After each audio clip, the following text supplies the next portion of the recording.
খবরের ভিত্তিতে পরপর দুইবার গাঁজা বিরোধী অভিযানে বিরাট সাফল্য পায় সিপাহীজলা ত্রিপুরা জেলা বিশালগড় থানার পুলিশ।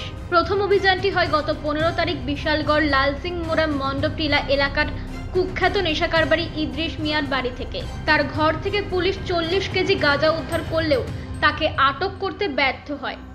এদিকে মূল অভিযুক্তকে আটক না করে তার দিনমজুর ছোট ভাই সুখেন মিয়াকে আটক করে রাতেই থানায় নিয়ে আসে পুলিশ, যার মামলার নম্বর BLGPS 10/2024। এদিকে রাতের মধ্যেই 40 কেজি গাঁজা থেকে 25 কেজি গাঁজা উধাও হয়ে যায় থানা থেকে।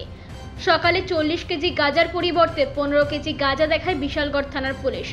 শুধু এখানেই শেষ নয়, গতকাল রাতেও ফের একবার কমলাসাগর বিধানসভা কেন্দ্রের ধনছড়ি এলাকার এক বাড়িতে হানা দিয়ে প্রায় 100 কেজি গাঁজা সহ 2 ব্যক্তিকে আটক করে পুলিশ। আটককৃত ব্যক্তিরা হলো রাজু সরকার এবং রঞ্জিত সরকার। এখানেও একই অবস্থা, রাতের মধ্যেই থানা থেকে গায়েব অর্ধেক গাঁজা।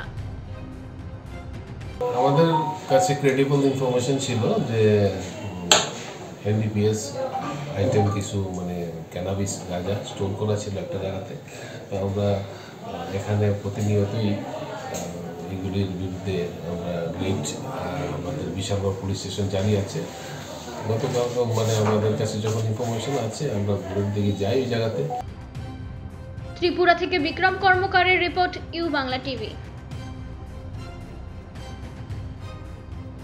ইউ বাংলা টিভি হৃদয় ছুঁয়ে যায়।